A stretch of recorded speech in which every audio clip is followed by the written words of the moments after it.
Bonjour à tous, ravi de vous retrouver dans Smart Job, émission évidemment spéciale, vous le découvrez, nous sommes au Parc des Princes, ici à l'occasion de cette grande assemblée des entrepreneurs, pour parler évidemment de tous les sujets qui impactent les entrepreneurs et le monde de l'entreprise. Dans le cercle RH, eh bien, nous parlerons d'un sujet qui est essentiel et inquiétant d'ailleurs, la prévention de l'absentéisme dans les TPE-PME, avec un absentéisme durablement installé. On va en parler avec nos invités. Anne-Sophie Godon est avec nous, Anne-Sophie Godon-Ransonnet, ravie de vous accueillir. C'est marrant de se voir dans un studio différent des studios dans lesquels vous veniez d'habitude. Directrice des relations institutionnelles, paritaire et mutualiste, groupe Malakoff Humanis. Merci d'avoir répondu à l'invitation. Sabine Ferrand est avec nous. Vous êtes chef d'entreprise dans le secteur de l'hôtellerie et de la restauration. Presque 20 ans dans ce secteur, et vous êtes administratrice par ailleurs Malakoff, et c'est un sujet évidemment sur lequel vous vous penchez. Et puis avec nous Thibaut Fleury, directeur général d'Efficience Kerea. Merci à tous les trois, et on débat évidemment de ces enjeux d'absentéisme.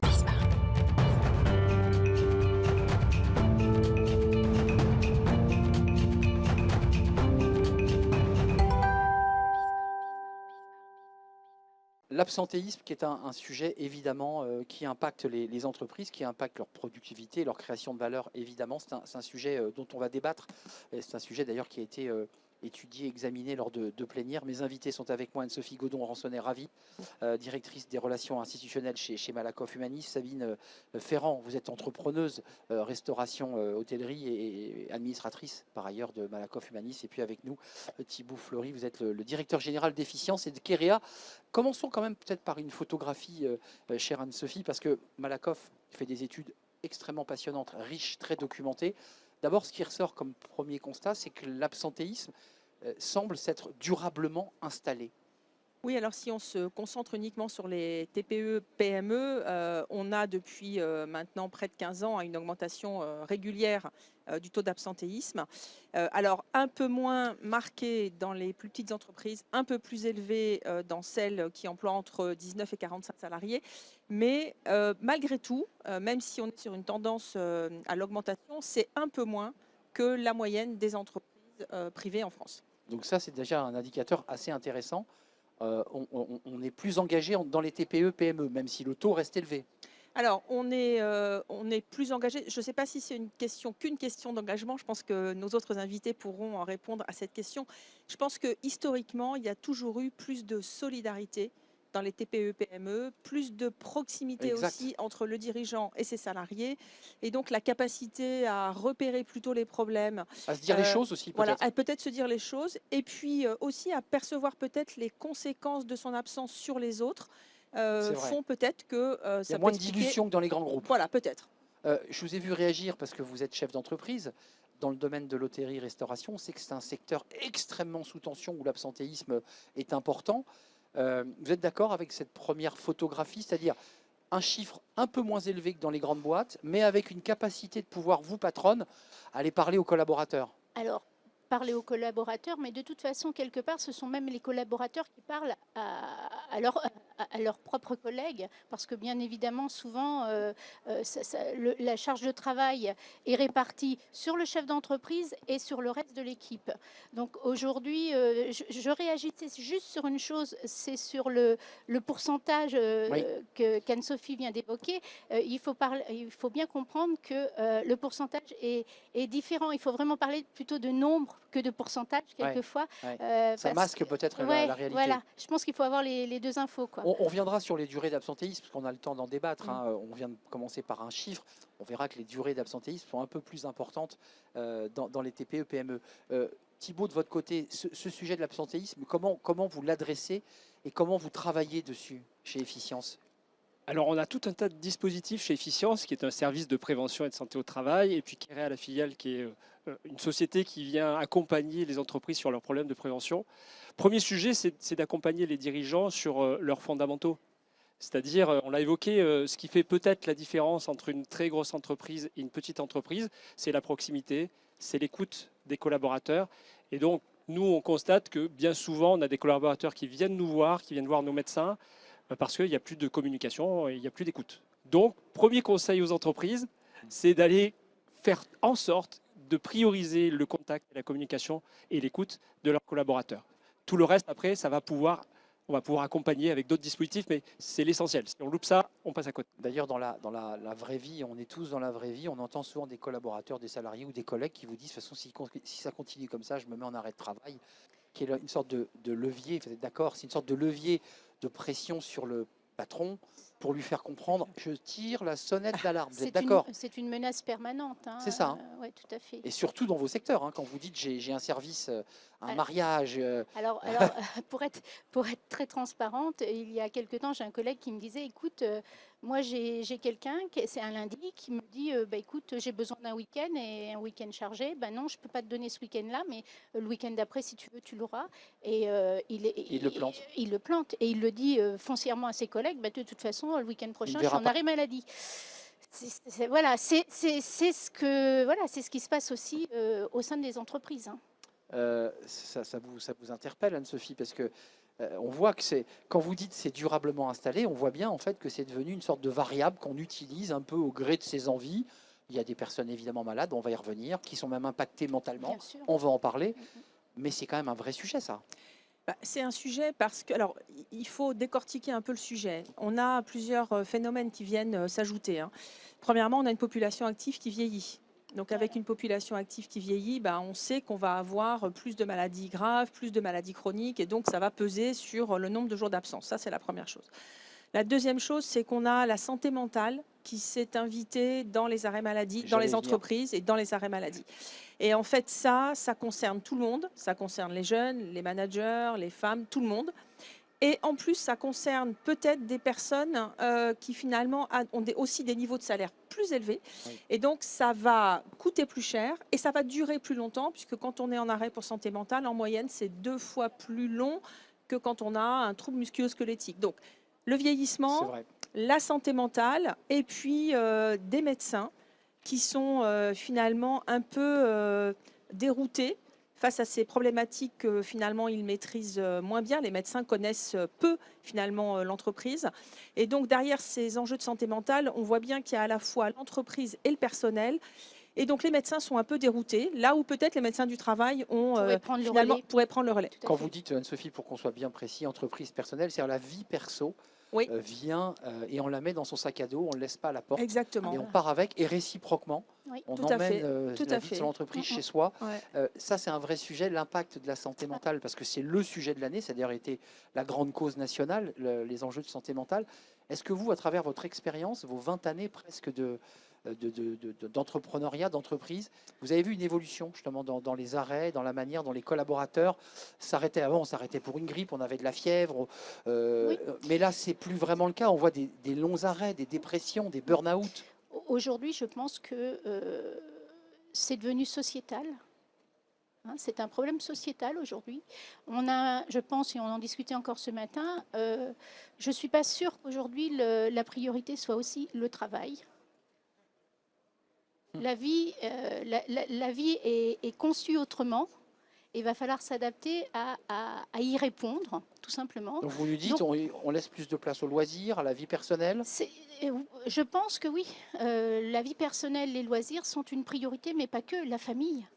La famille, et on le voit dans la vie pro-perso, et c'est pour ça qu'on a du mal à recruter, nous, notamment dans nos métiers où on a des coupures, où on doit travailler le soir, et là, clairement, on est obligé d'aménager des choses, c'est-à-dire de faire travailler peut-être qu'un service par jour nos collaborateurs, bien sûr. Essayer effectivement de pouvoir répondre à leurs besoins.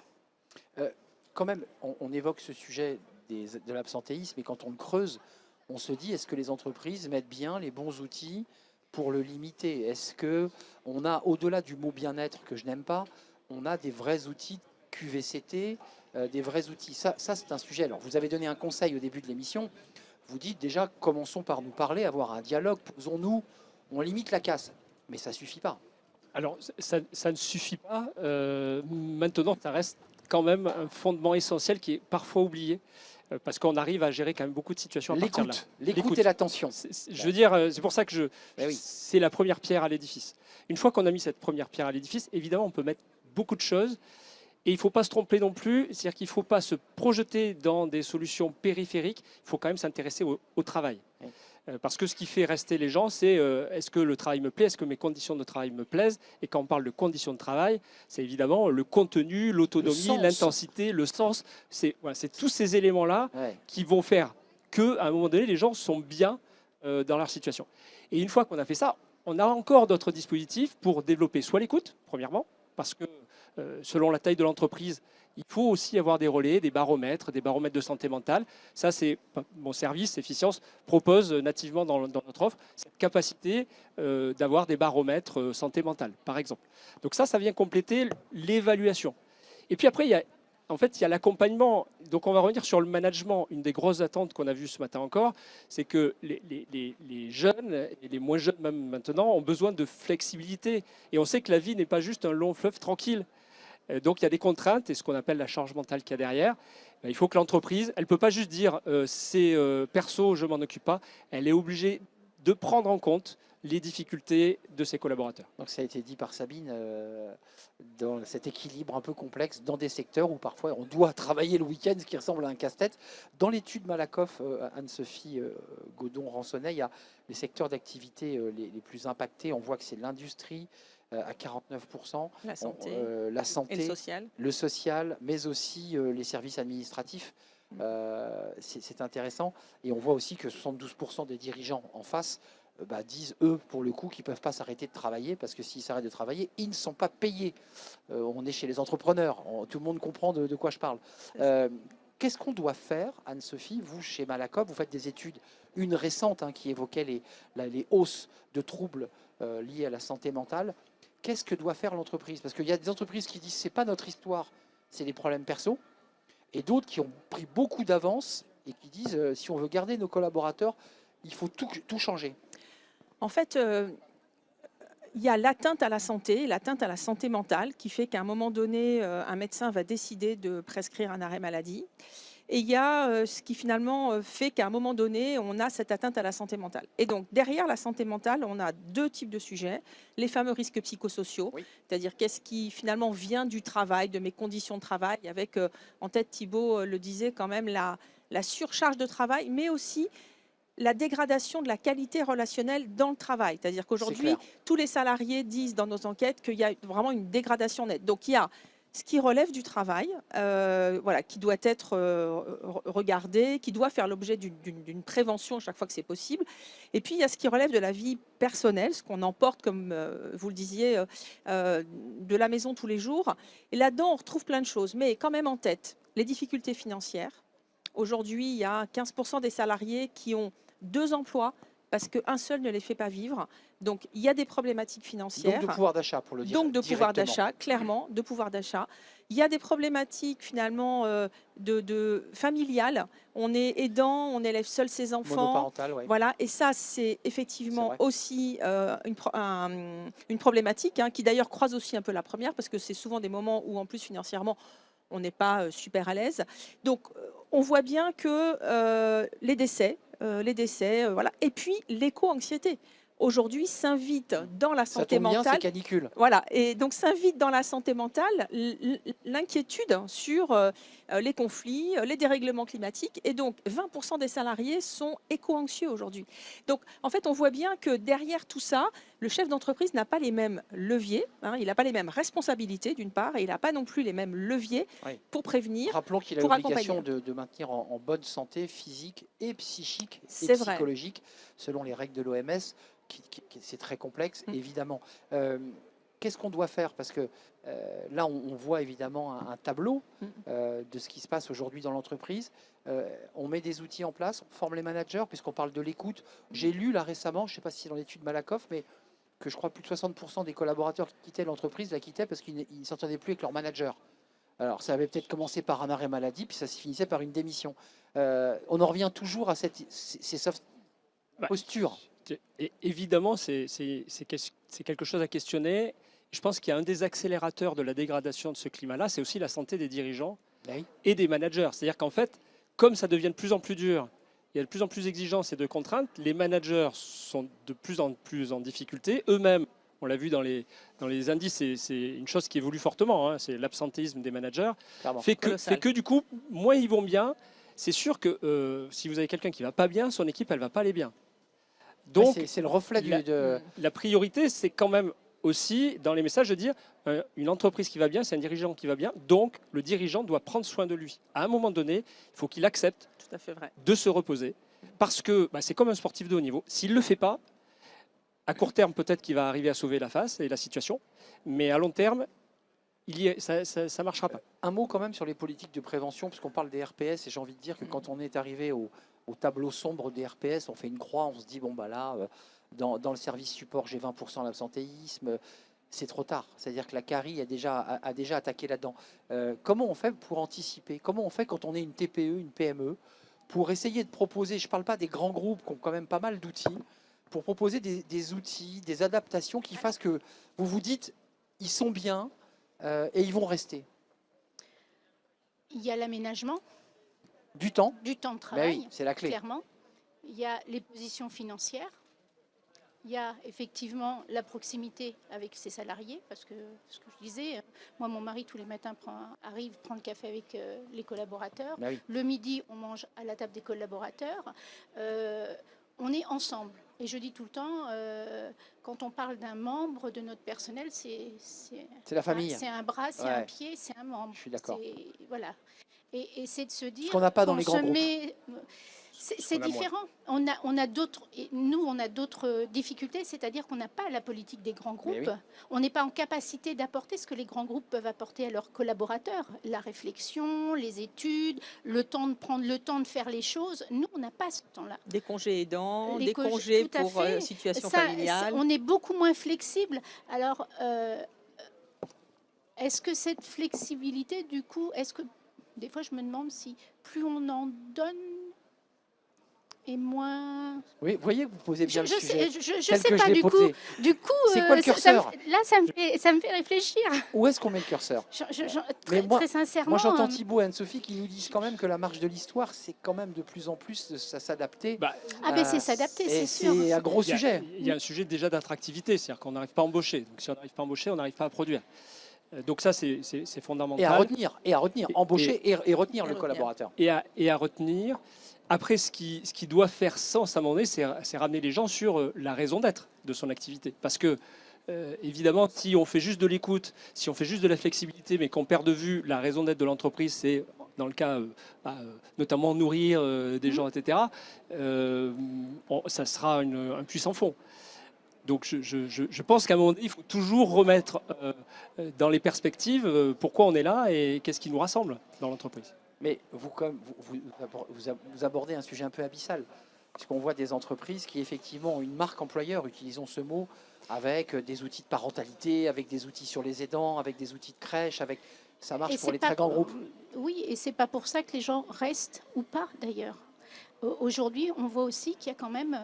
Et moi, je me pose la question. Quand je vous dis que c'est un phénomène sociétal, est-ce qu'il n'y a pas un problème d'éducation familiale Oui. par rapport au travail? Et de rapport au travail, de respect rapport au travail. Tout à fait. Mais on n'a Je pas. pense qu'il y a peut-être aussi comprendre cet environnement et remettre le travail, le monde du travail, au milieu de la vie. Je veux dire, c'est central.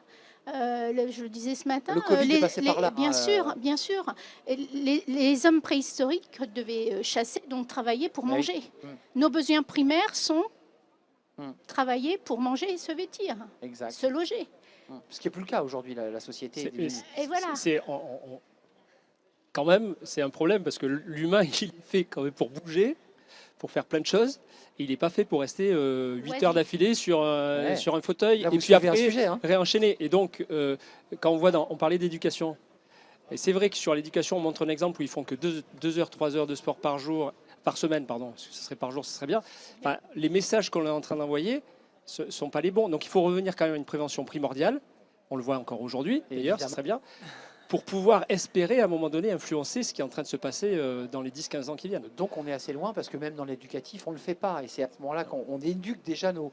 Je vous vois écouter avec passion parce que ça, c'est des sujets qui traversent évidemment tout le travail que mène Malakoff Humanis. L'enjeu de prévention, excusez-moi, on en parle tant, on a tellement parlé de réchauffement climatique et on a eu du mal à s'adapter. Et j'ai le sentiment que pour le mot prévention, on en a beaucoup parlé, mais on a peu agi sur les enjeux de prévention. Ce n'est pas notre culture. Est-ce que ça bouge, Anne-Sophie? Ah oui. Alors, moi, je crois que ça bouge, hein. Ça bouge un peu partout. Je pense qu'il y a, il y a effectivement d'abord un sujet de comprendre sur quoi on peut agir pour de vrai et de fléchage de toutes les ressources disponibles vers les bonnes personnes, les bons endroits. Et on reste convaincu que l'entreprise, c'est un territoire formidable pour faire de la prévention. Donc, il faut encourager les entreprises à faire plus de prévention. Et ça, on sait qu'en plus, ça marche parce que plus de prévention égale plus de santé, égale plus de performance. Donc, il faut encourager les entreprises à investir dans la prévention. Et c'est peut-être là une des clés, parce que dans le plan santé-travail là, qui Bah vient de sortir, on parle effectivement beaucoup de la santé mentale, on parle des problématiques chez les jeunes, mais il me semble que la question de l'orientation des ressources disponibles, à la fois financières et humaines, Bien pour aider les entreprises à faire plus de prévention, c'est peut-être un sujet sur lequel on peut s'améliorer. Je pense que les entreprises ont intérêt à le faire. De toute façon, elles seront sanctionnées, excusez-moi, les entreprises qui ont un fort taux Par la d'absentéisme. performance, oui, elles sont Euh, évidemment sanctionnées par le manque de performance, parce Bien que des sûr. salariés absents, c'est moins de productivité, c'est moins de production, Oui. c'est une dégradation du climat social, Non, mais de j'évoquais la aussi, relation client. elle n'est pas encore arrivée, mais la CSRD qui est quand même Ouais, un c'est cadre vrai. extrêmement rigide, qui était d'ailleurs revu et qui n'est pas encore tout à fait sorti, mais qui attendent les entreprises. C'est-à-dire elles vont devoir, Ouais. même si elles ne le veulent pas, elles vont devoir faire des choses. Vous êtes d'accord avec moi? Oui, oui. Après, C'est sérieux là quand même. Hein. ouais. Après, sur la prévention, je pense aussi qu'il faut, tout à l'heure, Thibaut parlait de prévention primordiale, mais je pense qu'il y a aussi un problème de culture de prévention. Oui. Parce qu'il y a prévention et prévention. On sait très bien qu'avant que le bénéfice d'un programme en entreprise sur l'alimentation ou sur l'activité physique, ça va mettre du temps. C'est vrai. Par contre, il y a d'autres formes de prévention. Accompagner un salarié qui revient d'arrêt maladie, par exemple, ça marche. Pendant son arrêt maladie, ça marche. Donc, je pense il faut en fait développer la culture de la prévention avant de développer la prévention elle-même. Oui, bien, Sophie, on revient au dialogue et au mot. Accompagner un collaborateur qui revient d'un cancer, d'une maladie longue, il y en a beaucoup. En le redéposant à son bureau sans que personne s'inquiète de lui et sans qu'on se demande s'il va bien, C'est ça. enfin, psychologiquement, c'est un choc. Et ça peut contribuer à se dire, bon, bah, je m'arrête de nouveau parce que ça va pas. Côté CPME, mais aussi, je m'adresse à la chef d'entreprise, qu'est-ce qu'on fait? Parce qu'il y a la prévention, il y a le travail sur les jeunes, puis il y a un mot qu'on n'a pas utilisé depuis le début de cet échange passionnant. Parmi la liste des contraintes ou des risques, c'est l'IA. Vient d'arriver l'IA avec un choc émotionnel pour certains collaborateurs qui disent mais comment je fais? Moi j'ai peur. Un peu l'éco-anxiété, mais cette fois-ci c'est l'anxiété de l'IA. Alors c'est moins vrai en hôtellerie-restauration parce que vous êtes vraiment dans la matière, mais Pour l'instant. comment vous voyez évoluer ces choses? Comment on fait? On parle avec les collaborateurs, on fait des sessions de formation, on les met autour d'une table. Comment on fait? Bah là, aujourd'hui, on en parle quand même beaucoup. Oui, Il y a- trop peut-être même. Oui, mais des modèles vont changer. Il ne faut pas se le cacher non plus. Hein. On sait très bien qu'il y a des professions qui vont pas switcher, mais vivre différemment. Donc, c'est comment effectivement former les personnels dont le métier va évoluer. Ça, ce sont les grands enjeux, les grandes questions. Et il faut se les poser maintenant parce que ça arrive vite. On voit comment l'IA évolue. Hein. Donc, voilà. Va falloir revoir encore une fois certains modèles dans certains métiers. Mais vous avez travaillé sur une plénière sur l'absentéisme. Quand on regarde les chiffres du coût de l'absentéisme sur notre économie, sur notre PIB, est-ce qu'il n'est pas temps vraiment, là je me tourne vers vous Thibaut, vraiment d'accélérer sur la prévention, sur les outils d'accompagnement, parce que ça commence à nous coûter très très cher l'absentéisme. 100 milliards. 100 milliards, Mais merci. C'est Enfin, c'est évidemment une somme folle. c'est essentiel, Anne-Sophie l'a dit. Je ne suis pas sûr qu'à chaque échelle individuelle, et y compris les entrepreneurs, aient bien conscience de tout ça. Et plus l'entreprise est petite, moins elle a les effets de masse sur les chiffres qui vont l'interpeller. C'est-à-dire qu'ils voient souvent le côté opérationnel. Et puis le reste, comme les événements, la sinistralité est un peu moins fréquente que ce qu'on peut observer en volume sur les grands groupes. Ils sont moins outillés pour dire, OK, je vais bâtir une réflexion, une stratégie pour le limiter. Donc ça, c'est un vrai handicap. Et puis j'oublie, et on oublie tous, qu'en fait la soutenabilité du système, on parlait du système de retraite, mais système sécurité sociale, il est fondé sur le travail. Donc si les gens ne sont plus là, à un moment donné, tout s'écroule. Et ça, c'est le risque majeur. Donc oui, il est urgent d'investir, mais c'est des politiques, à mon sens, à 10, 20, 30 ans qu'il faut mettre en place pour en fait stabiliser les futures générations dans leur façon de consommer, leur façon de se comporter, leur façon de réagir de manière générale. Anne-Sophie, il nous reste quelques minutes pour conclure ce débat. On n'a pas évoqué l'enjeu sanction parce que les pouvoirs publics ont tenté à plusieurs reprises de sanctionner. Ça n'a pas forcément marché. Est-ce qu'il faut aller plus loin ou au contraire, est-ce qu'il faut avoir une politique de prévention où on accélère sur ce sujet, on prend par la main le collaborateur? Parce qu'on est un peu sur la ligne de crête. Alors, moi, je pense d'abord qu'on n'a pas parlé d'un acteur qui est important, qui est la branche professionnelle, Oui. parce qu'on voit bien quand même que ce qu'une petite entreprise ne peut peut-être pas penser ou concevoir La seule, branche. sa branche peut le penser et le concevoir. Donc, je pense que les branches ont un rôle majeur à jouer. On les accompagne d'ailleurs dans ces réflexions. Et puis, le deuxième commentaire pour répondre à votre question, c'est qu'il faut de tout. On sait très bien qu'il y a aussi en matière d'arrêt maladie des abus et de la fraude. Et puis, il y a aussi des médecins qui ne savent pas très bien, finalement, quelle durée prescrire face à des mots qui sont parfois compliqués C'est très subjectif. voilà, hein, donc, en fait, il faut un peu tout. Il faut évidemment du contrôle, mais il faut de la prévention primaire, mais il faut de l'accompagnement, mais il faut de la formation des médecins, mais il faut de la coopération entre tous les acteurs, le chef d'entreprise, le service de santé au travail, l'assureur, et oui. le médecin. Voilà, et c'est peut-être ça qui nous fait aussi défaut. Et puis, dernier enjeu de coopération, c'est qu'aujourd'hui, on a un ministère de la Santé, un ministère du Travail. Depuis le début de cette émission, on voit à quel point Les deux sont les intimement liens liés. entre travail et santé sont C'est vrai. absolument clés. Or, ce sont deux ministères qui aujourd'hui peut-être fonctionnent encore En silo. un peu trop de manière séparée. Il y a un lien évident. Oui. Et un mot de conclusion, prévention ou sanction? Je sentais que vous étiez un peu vous sur la ligne de crête. Oui. Alors, prévention, oui. Amélioration de la médecine du travail aussi. Je Oui. pense qu'il y a un gros enjeu où la médecine du travail a des leviers encore à travailler pour aider les C'est entreprises, vrai. pour se rapprocher d'eux. Et puis la sanction, oui, on y croit quand même, parce qu'il y a quelques années, quand les jours de carence avaient augmenté, on avait quand même bien C'est vrai. mis le doigt sur quelque chose qui avait quand même bien fonctionné. On avait beaucoup moins d'arrêts maladie. 10 secondes, Thibault. Non, oui, il faut de tout pour faire avancer la prévention. Donc ça, c'est sûr. Il faut juste faire attention à l'équilibre. Quand on est dirigeant d'entreprise, il faut travailler sur la confiance. Donc c'est d'abord sur ça qu'il faut capitaliser et pas se réfugier sur, parce que je l'ai entendu parfois, ce sont des gens qui profitent. Oui, il y en a, mais on ne peut pas bâtir sa politique Non, d'entreprise je suis d'accord. que sur cet aspect-là. Il y a effectivement des abus, mais il y a aussi des gens qui sont en souffrance pour les raisons qu'on a évoquées au début de ce débat.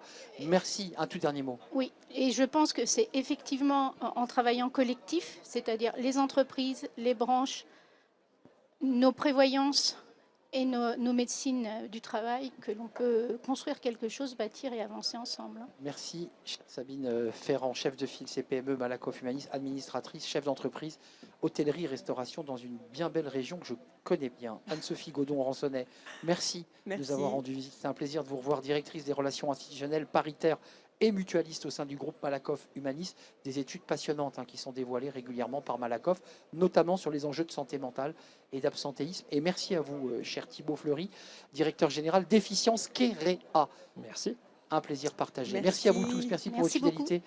Merci à Nicolas Juchat, Camille et toute l'équipe qui est derrière et qui m'accompagne dans cette belle émission ici au Parc des Princes, la grande assemblée des entrepreneurs. À bientôt. Bye bye.